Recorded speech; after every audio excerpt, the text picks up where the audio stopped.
Explaining every non-engine, Part 2. Today the topic is Raigeki.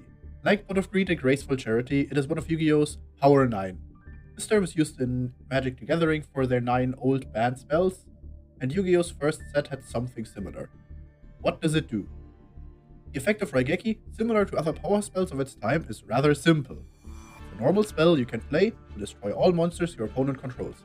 It has no cost, it doesn't target, it can destroy face-down monsters without flipping them up, and no, it's also not once per turn. Raigeki was first released in Legend of Blue Eyes White Dragon, the first real Yu-Gi-Oh set in the West, as a super rare.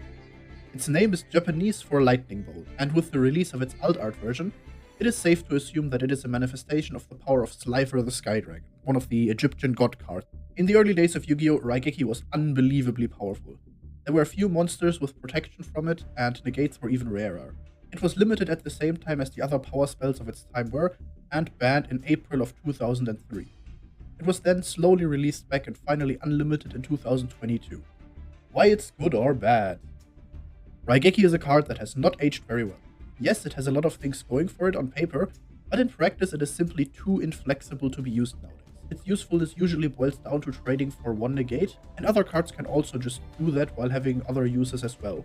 And this isn't even speaking of the many powerful monsters that are simply immune to Raigeki. When to use the card in a deck.